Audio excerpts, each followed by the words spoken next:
Welcome to the Say What podcast, where we're not just speaking, but also listening. To be the first to get new episodes, subscribe and follow the channel. I'm your host, Jacob Browning, lead pastor at First Celina in North Texas. Well, the sermon title from yesterday was Shining Our Light, entering into a new section of the Lord's teaching on the topic of motivation. We were in Matthew chapter 6, verses 1 through 4, and we had 3 teaching points: motivated by God's righteousness, distracted by man's reward, and motivated by God's recognition. Once again, audience, thank you so much. We've got some engaging questions, and I got the team with me here again, and I can't wait to dialogue. So, Michael. Yeah, hey, the first one is applicable to everybody, and it goes like this. Do you think we need to minimize social media or be more truthful in what we are posting? Should we be more willing to share our struggles? That idea of being more willing to share, on one hand, I appreciate that there are people on difficult roads. I can appreciate that I can connect with people who are struggling with similar things, or, things that we've gone through, and I can encourage them, or, I think social media can be like a silver lining moment, right? Like, I think the short answer to both of these questions is yes. I think all of us who are on social media could probably be on it less. And then also, should we be more vulnerable? Yes. Not necessarily you have to say everything that went wrong or give us pictures of your dirty laundry room. Not necessarily all that, but they're too curated most of the time. It's not. There's plenty of posts that I see that are truthful, but they're not very kind, or they're not tasteful. Truthful and tasteful are two different things. This is one of those topics where sometimes I feel like I'm way out here on an island, whether it be because of my lack of media and my background and my upbringing. And I feel sometimes like a social pariah when it comes to social media. Look me up, you'll find very little. So on these topics, I get a little worried because I don't want to come off as some sort of dinosaur. And I also don't want to come off in a way that I'm being judgmental of people who are active on social media. But I think that social media, those two words together, is kind of an oxymoron. Whenever you think about social, I mean, we are a tribal species, human beings are. Like, we should get a lot of comfort from being together. We're herd animals, we human beings are. And God's made us that way because we desire relationship, because even within the one God, there's the Father, there's the Son, there's the Holy Spirit. So a part of being made in God's image is that we were made for each other. There's a reality to the social sphere and how much comfort that should provide. But the purpose of media is consuming. Any kind of media, any media company, their bottom line is consumers. So when you have social, which is made for comfort, and you've got media, which is made for consuming, putting those together feels like they're not destined to ever go together. I'm not here to make hot takes or to make anybody feel bad about their social media or having one, but I will say that whenever you have two words like that are sandwiched together and you don't really think much about the words themselves, you're kind of going into a buzzsaw a little bit. There's a higher likelihood you're going to get it wrong than get it right. So I bracketed this question into 2 different parts.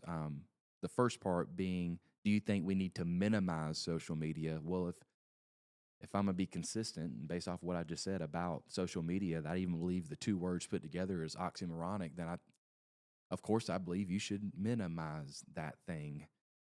And the second part or should we be more truthful in what we are posting? Well, let it never be said of anybody that's associated with First Celina, and maybe even chiefly the pastor. I would never advocate for being more dishonest on social media, like if you're on it. So, or be more truthful in what we're posting. I think the heart here is clarified when it says about sharing struggles.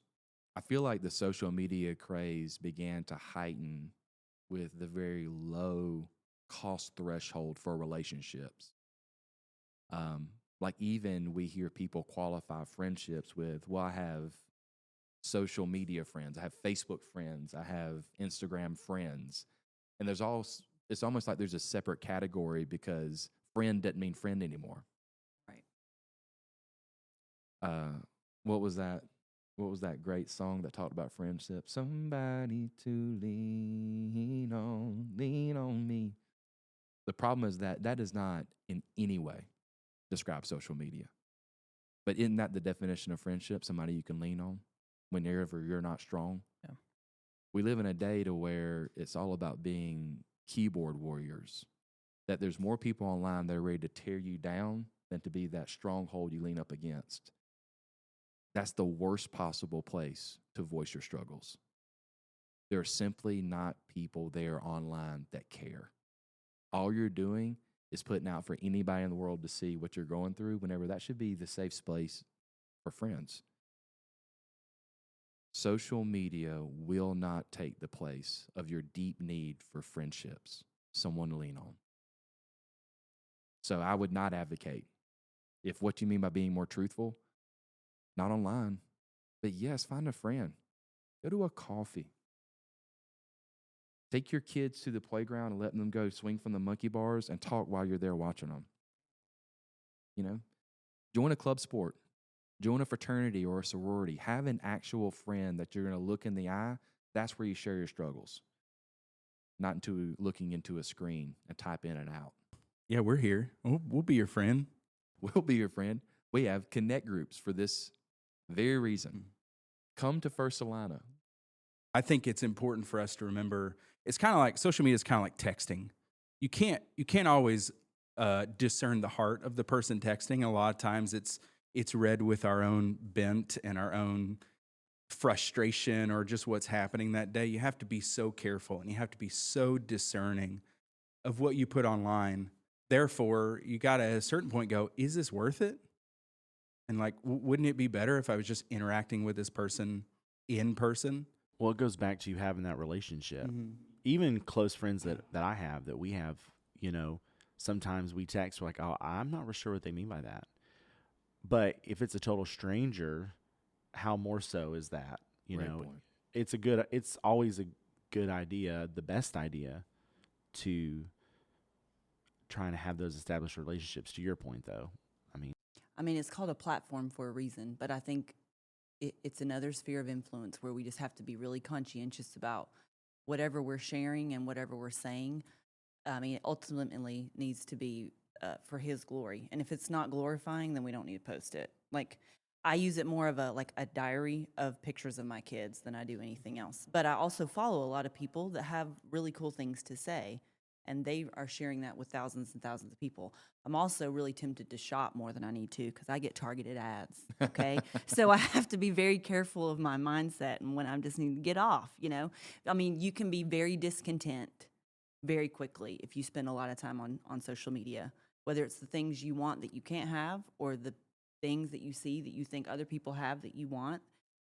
And so there's a maturity factor I think we have to weigh into what that's doing to us and recognize when it's time to get off. I agree.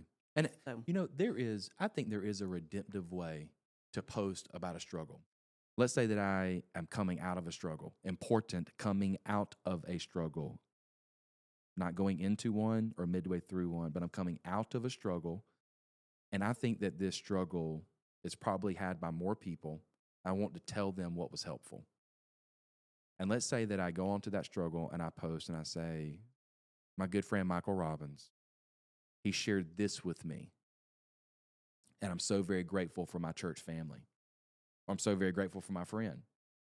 What it shows is that there's a close-endedness to the conversation that I'm sharing this struggle. This is what helped me, and maybe it will help you. You're not soliciting advice from the mindless keyboard warriors out there who either just want to speak fake affirmations or tear you down with critique. So a way to talk about those struggles, it would be that hey, I'm coming out of this and this is what really helped me. Shout out to my friend who I had sat with and told these things to, and I know that he loves me and we worked through this together. That could be a really redemptive way to post about that because you're not asking advice from people who don't love you. In fact, you're bragging on the one who did, and it could be a massive encouragement to, in this example, Michael Robbins, who he might not even know that it made that big of a difference. This is something that can be a great light in a dark world, the way that kingdom people, the way that Christians can comfort one another.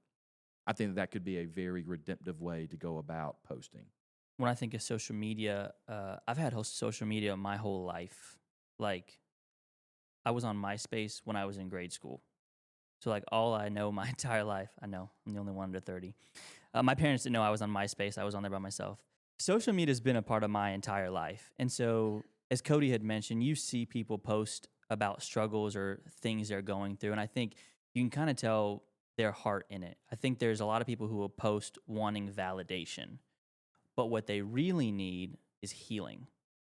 You're not going to get that by posting on social media. You may get that validation, but not the healing that you truly need.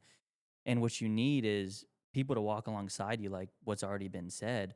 But you're not going to get people walking alongside you through social media in the comment section of things. That's going to be a community. That's going to be a church. That's going to be people that are going to come along and rally alongside of you in whatever struggle or difficult time you're going through. If you were to go look at my social media platform, you would think I had the best life ever. It's all about family pictures, vacations, marriage, anniversaries, all that stuff, right? I'm not posting the bad or the hardships of my life. And so could I be more truthful on social media? Maybe.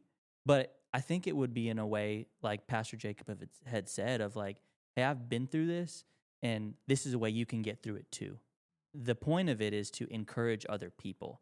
I think that's the heart of what we need to get to when we're posting struggles. Are we posting it for validation, or are we posting it to be like, hey, you can get through this too.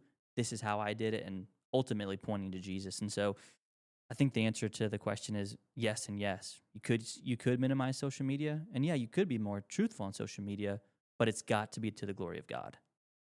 Yeah, I even would take that a step further. How much, like how you just described our interactions in social media, how much does that mirror our interactions in person in the church sometimes, where it's just a highlight reel? We're not being real with people. I would say the discernment we need for the social media stuff and the concern we need to show the truth is just as real of a thing for our in-person interactions. Mm-hmm. And it's so easy to hide those things. Another perspective I was sitting here thinking about with social media, Anna was talking about a journal for kids and family. You know, we've moved all over. A lot of our family, all of our family really, all of our family is on the other side of the country. Half of the friends we have in our life are on the other side of the country. And so it's encouraging to be able to keep up with those folks, on social media. But it's kind of like everything else. I think we're all saying it's all moderation and it's all balancing. What are you using that platform for? No longer, because of the unique time we live in history and because this amazing technology, are my friendships determined by proximity. That's a brand new thing in human history. Yeah. So I think that alone is worth a lot of value, and why we shouldn't just wholesale go, it has no value whatsoever. That's not true. But I confess that I do lean towards it.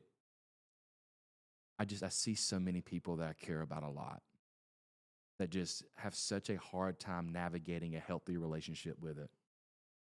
And I admit that a lot of those people are younger, 20s, 30s, teenagers. So I just until you have that maturity, it's hard for it not to tell you who you are rather than you telling it what it's going to be. Yeah, because I think what the problem is when people are posting for this validation, they're wanting to be lifted up, but through those comments, they get torn down so much. In my generation, one of the common phrases you'll see on social media whenever there's a video or something that's posted, it's the idea of running to the comments. Oh, yeah, yeah. And then that's what happens when people post real life struggles that are hard. I mean, really hard. People say some really mean or not uplifting things. And honestly, our society enjoys that. And so it's another reason of, hey, maybe we shouldn't post those things out there. when we're hoping to be lifted up, when people are going to unfortunately tear us down, there's a better way about going about it. Can we have a quick, honest, just assessment of things? I want to make sure that I'm not way off in la la land. And if I am, I'm sure that the team's going to help me and bring me back into the real world. And what I'm about to say, teenagers, if you're listening to this is not a critique. It's not a critique. But as a teenager, is there anything you're doing as a teenager that's not for validation? Like, aren't you figuring out adulthood for the very first time? Aren't you little by little, day by day, offering up these ideas, these suggestions, these behaviors, and you're trying to figure out where does this fit in society? And you're either operating off of that was validated or that was invalid, and I shouldn't do that. Like, maybe more so than ever, as development takes root in who you are during your teenage years, isn't everything about validation? Ergo, social media is one of the biggest no-go zones. Mm-hmm. Like, you see what I'm trying to do here? Like, I'm telling you, teenage me, every single day I was seeking validation. I didn't know it then, but looking back, I was. And that's normal. And it's, hello, okay. So as a teenager, know where you're getting your validation. If you have a buddy or you have a friend who is always in trouble, that person on your list of people to seek validation from should be very low on the list. But as you look at people that are maybe that next stage ahead of you, who's crushing it, doing well in a space that you want to be in, that's someone that needs to give you some validation. But of all these places, and of course, first and foremost, your parents, the people you know love you, like, that's where you need to get your validation. Hey, your church should be high on your validation credibility. Social media, hey, no wonder so many struggle with it. No wonder teenage suicides are skyrocketing at the exact same time as the social media proliferation.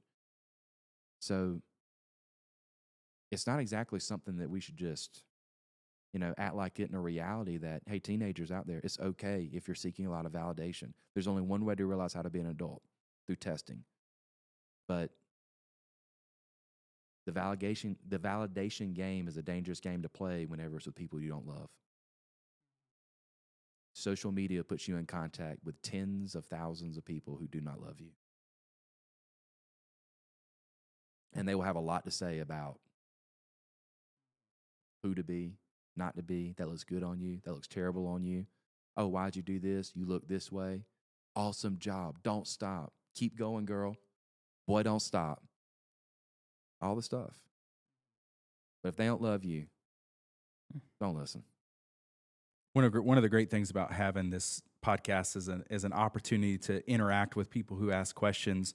And just to let you guys know, the audience, there are several questions that just kind of align. Every week, people are asking similar things. And so I know we had other questions that asked about social media. I really think we've answered them, at least from our perspective and trying to give this biblical perspective. So I want to move on to the next question, which is a pretty big shift. And Cody, this one, you might be able to speak into this, at least to start.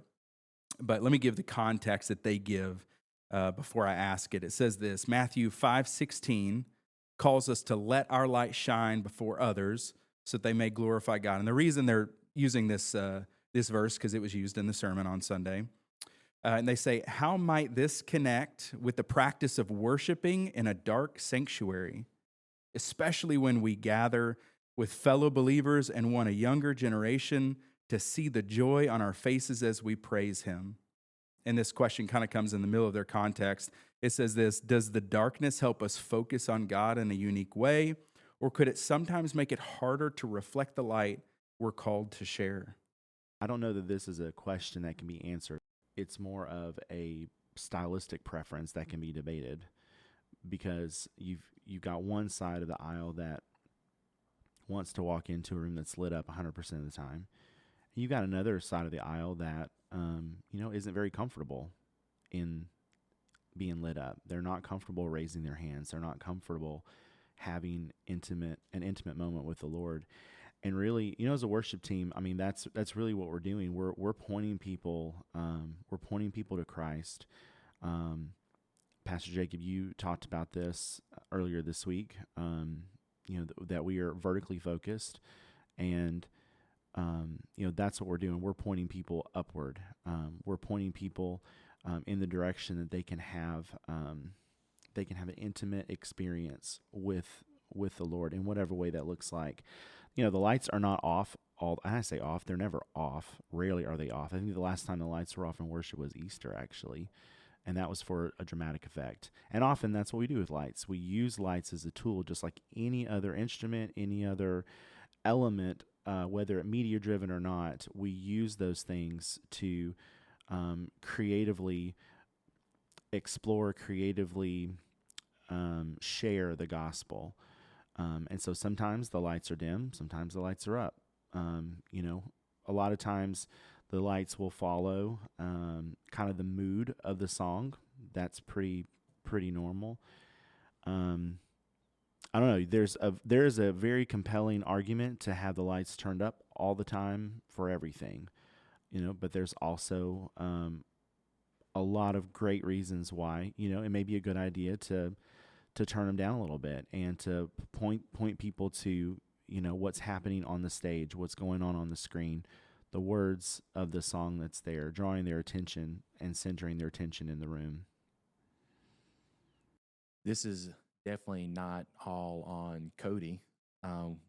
Cody and I in particular, we meet every week and we work through all the elements of the worship service because we really want to put a lot of thought into the whole experience that happens here at First Celina, because God is worthy of that critical thought. He's worthy of that brainstorming. So Cody and I have a separate meeting about this every single week. And maybe some of you have noticed this, maybe you haven't. And now if I work through it, I bet you'll notice it from now till the end of time. The first song that the worship team is doing is always a call to worship song. The reason that's the case is because the doors are always wide open. And the biblical framework for this is think about the Psalms of Ascent.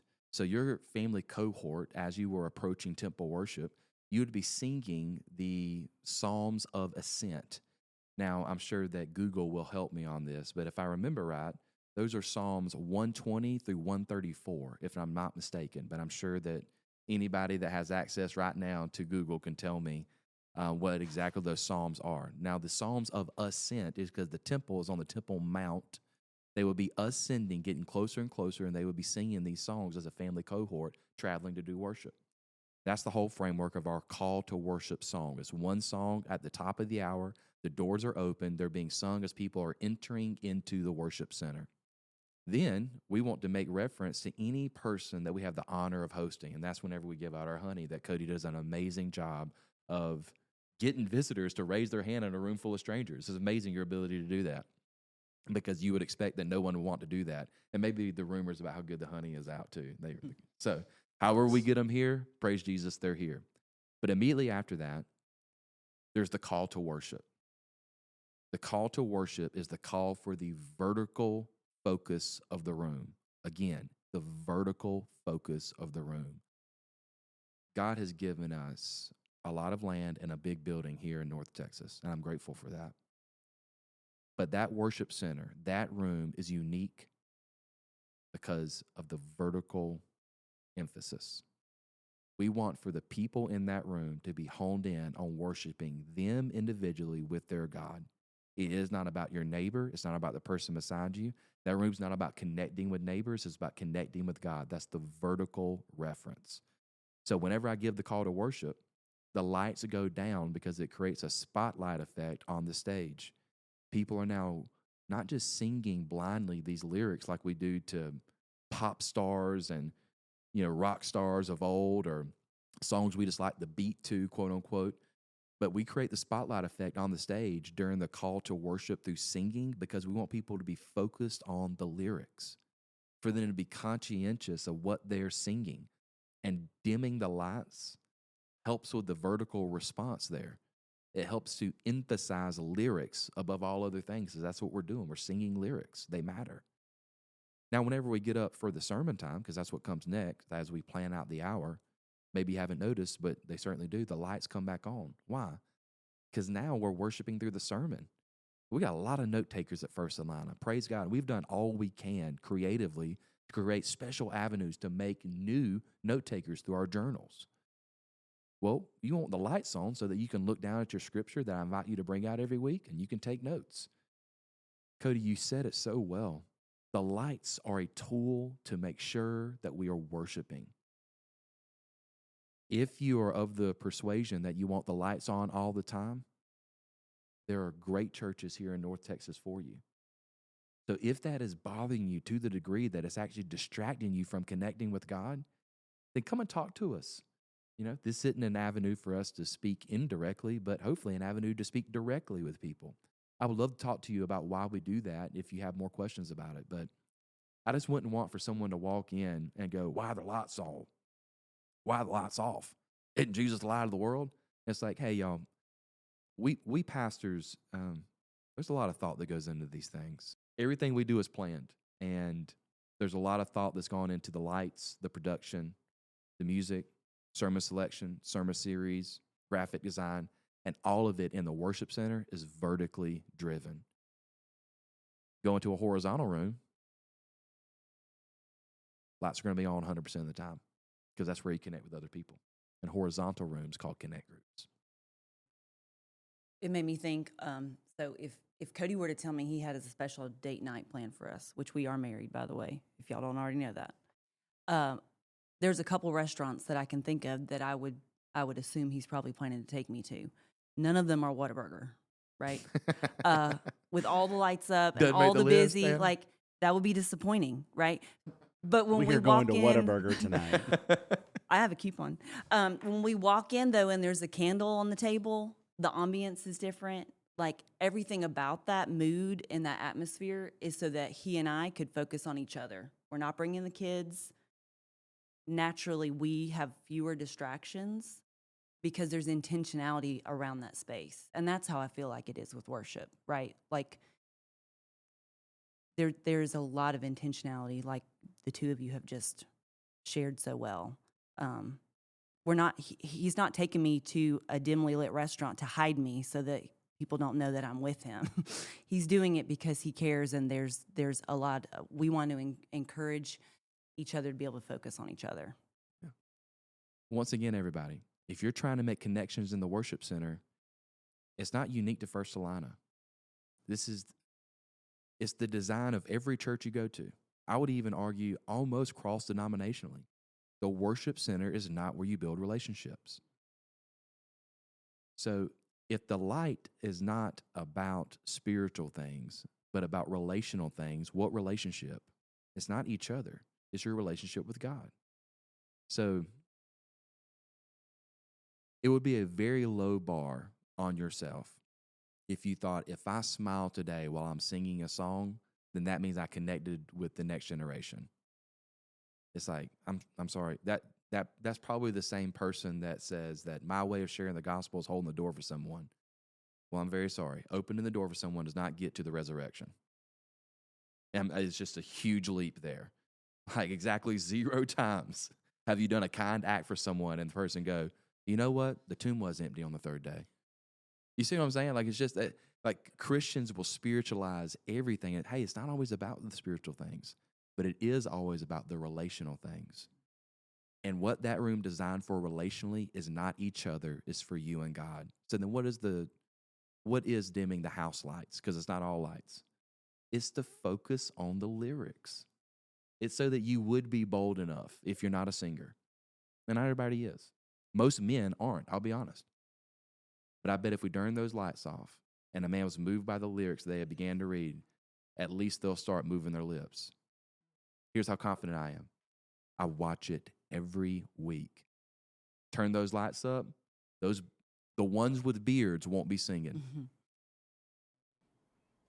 The same can be said for the sound. The sound is the same way.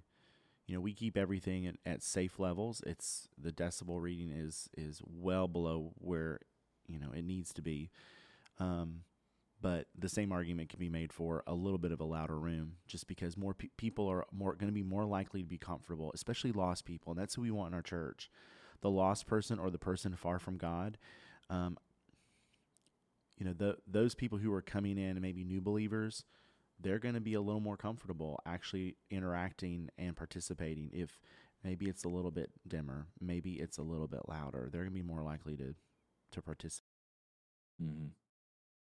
Well, what a great example of someone giving us a good question to interact with, because unless you're super dialed in or you have worked on a church staff, most likely you had no idea that that level of thought went into what we're doing during that hour. And it is. And now you do know. Yeah, it brings out a lot of passion, ministerial passion.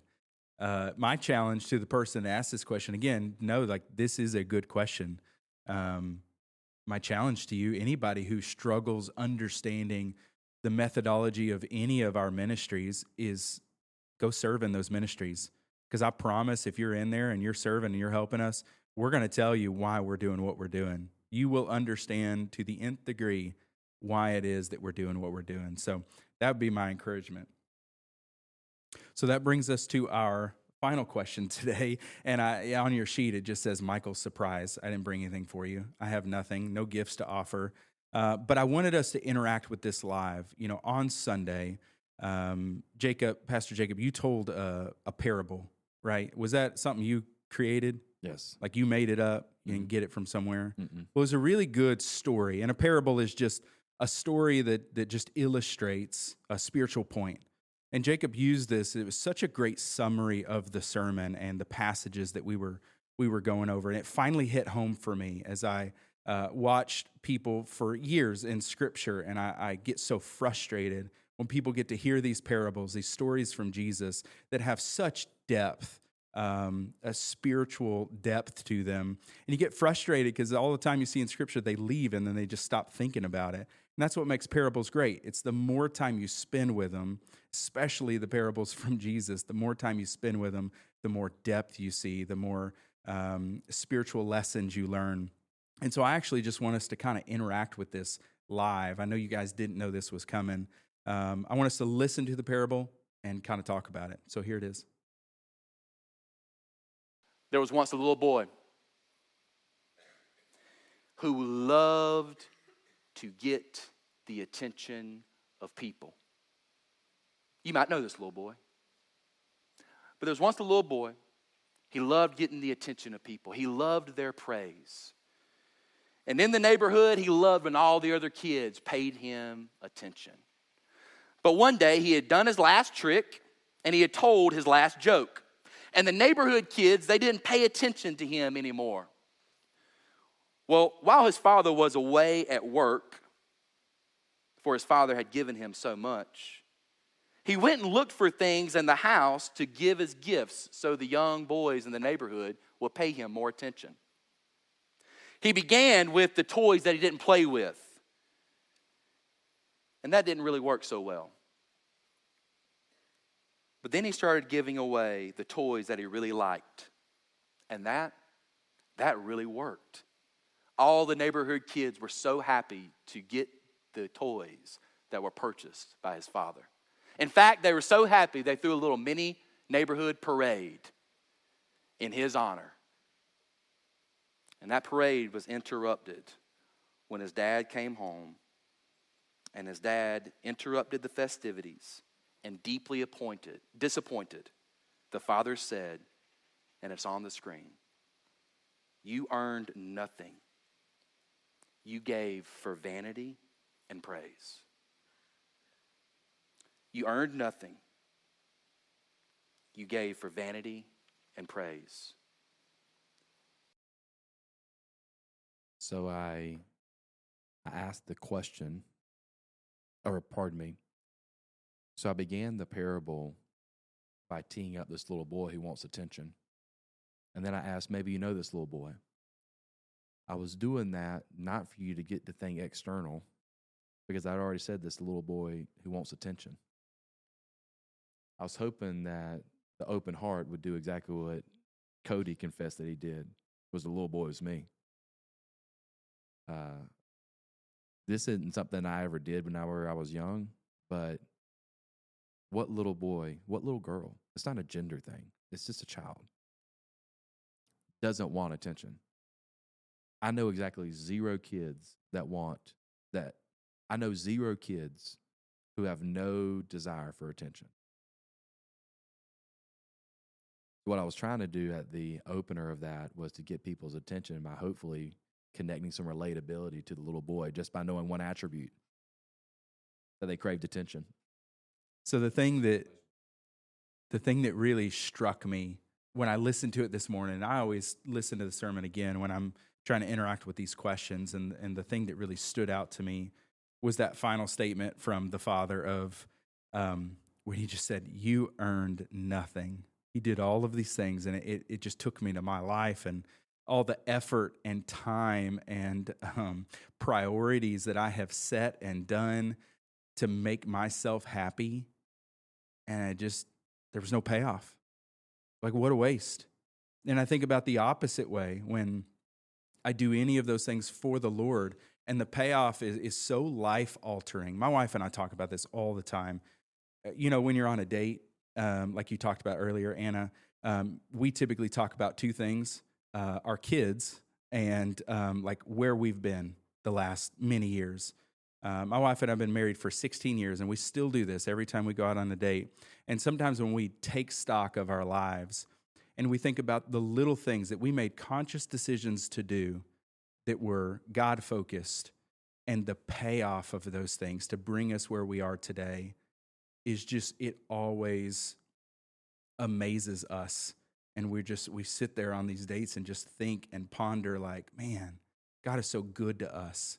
But then I personally and privately think about all the things that I did along the way, all those many years that were just to make myself happy, and they led to frustration, marital conflict, conflict with my kids, and just such a disparity between the two.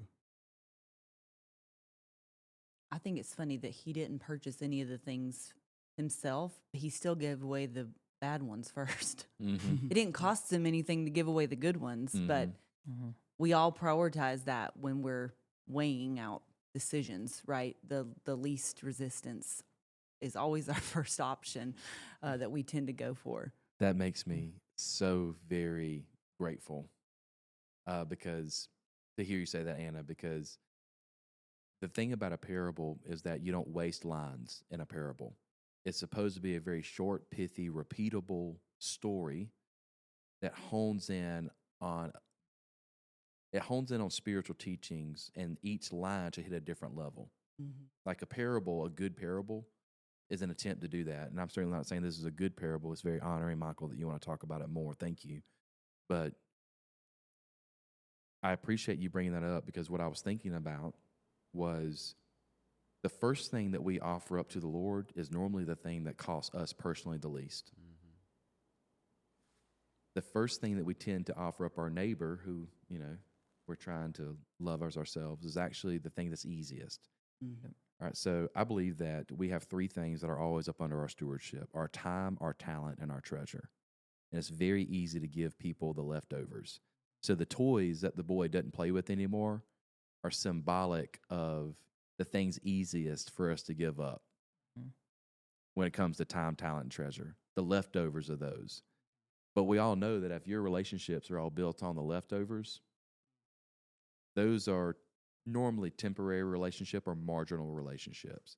And this little boy wants the undivided attention of all the people in the neighborhood. So he found out real quick that the toys that he doesn't play with are also going to be toys that other people don't play with. Your leftovers and time, talent, and treasure normally aren't blessings for other people because they weren't blessings for you. They were what was left over. So that line of the parable might seem like a throwaway line, but it was hopefully, and Anna, you picked up on it very well, that was very intentional, that he struck out at first, giving away the toys easiest to give away. This reminds me of a conversation we've had lately at our house, too. During busy seasons, it always comes up more, just about prioritizing our time. And as parents, we have been very intentional and tried to set the example, but then also hold our kids accountable, especially now that they're getting old enough to serve, is that church isn't about your leftovers. Your Monday through Saturday commitments have nothing to do with things that you've taken responsibility for on a Sunday. Mm. And not because we have to work to earn, but that is our worship back. And our time, talent, and treasure, just like the little boy was ready to give his leftovers because he didn't care about them so much. Too often, we set our kids up to think it's okay to give God our leftovers too. We had a good friend years ago back home in Georgia. One of my very good friends, he's a worship pastor. I hope he's listening. He gave me a really sweet piece of advice that we've kind of adopted in our house. Maybe not as his kids were all into sports and they like to do all kinds of things. Our kids are more artsy and musical, but his boys who went on to go to college and scholarships, they were amazing athletes. They wanted to do every sport. If it was throwing a ball, they were doing it. If it was running, they were doing it. I mean, any sport, any season, all year long, all the time. And their policy at their house was, if you want to add a sport, cool, but you have to add in a serve somewhere else along with it. Oh, cool idea. And I always thought that was such a great idea because parents are so quick. I mean, we know this. We got 3 kids. We know this. It's so easy to be like, oh yeah, you can do that. Yeah, we've got the time. We can do that. But they miss the balance of what it looks like giving back, going back to what you're talking about with leftovers. And I just always thought that was so cool because, kids wanted to go do track. Okay, great. So what are you going to do at the church? What are you going to do at the homeless shelter? What are you going to do at the soup kitchen? I mean, literally. And they stuck to that. And I always thought that was a really, really wise thing in helping hold your kids accountable, helping them balance. That's parenting on purpose right there. Yeah, very much so. It was really a cool Way to thing. go. Yeah. When we think of the idea of giving God our best and not our leftovers, it's one of those things where you're like, well, no, duh. Like, of course I want to do that. But as I'm even looking at my own life, student pastor here at this church, I'm like, dang, right? I'm telling students every Sunday, every Wednesday night, like, yo, like, we got to be doing these things. Like, it's important. But it's so easy for us to choose God last because God loves us. He cares for us. He's never going to leave us nor forsake us. And we almost use that as like a cop-out of like, well, I'll give him what's left because he loves me. And it's like, no, that's a wrong perspective of like he deserves our best because of who he is and what he's done for us. Amen.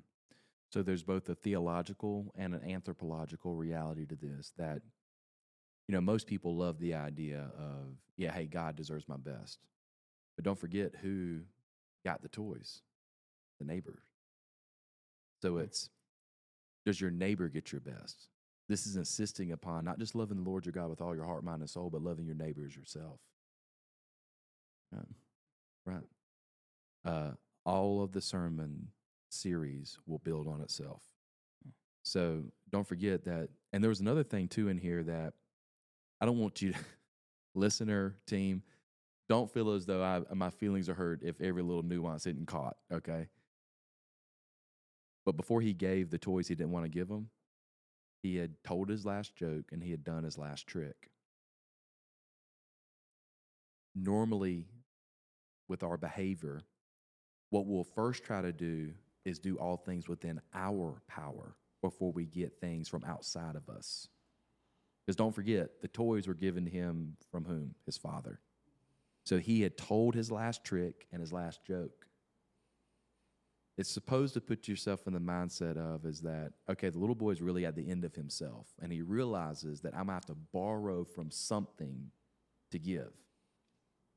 So let me go to this place in the house. Don't go within my own heart, my own creativity. Let me go outside of myself and start giving what really belongs to someone else. Then we got to the toys. First, the toys that, because your time, your talent, and your treasure are all gifts from God, every one of them. You cannot add one more second to your life. Your talents are fixed within your personality, your giftings, your talents are given to you from birth. And yes, even your treasure, though that there's a freedom to your choices, some of it better than others, but make no mistake, there's way too many situations in this complicated world that have to line up for you to have treasure that are outside of your control. Those are gifts from God. So I don't want to take a huge leap back, but a little small step back, that we're officially in a part of the parable where we're looking outside of ourselves. And isn't that the life we should be looking for, right? I mean, that is the life of a Christian. Mm-hmm. And that's what Jesus has been saying this whole time, and that's what you've been leading us through. Yeah. Yeah. That uniquely beginning with the Beatitudes, are we in a place after we take a look at that portrait and the blessed attitude of dependence, the blessed attitude of desire, and the blessed attitude of doing are all things that we have come to the conclusion we got to look external. It really is the best sermon ever. It really is the best sermon ever. Well, thank you again for another week of amazing questions. And team, thank y'all so much for interacting with me and interacting with these questions. It's a fun part of our week, but also a challenging part of our week. I was so encouraged at the response in the service whenever I had asked, hey, have you guys gotten a chance to catch the podcast? And the crowd erupted. That was really encouraging, wasn't it? So please, y'all, don't hesitate at all. Keep sending us those questions. Like, subscribe. We would love to keep this platform going as long as we think it's helpful to our people. We would hope to see you this week at First Celina. Our service starts at 10:30. The text for this weekend is going to be one of my all-time favorites. It's Matthew chapter 6, verses 5 through 15. It's where the Lord teaches us how to pray. So the sermon title for this weekend will be Shining Our Light on the topic of prayer.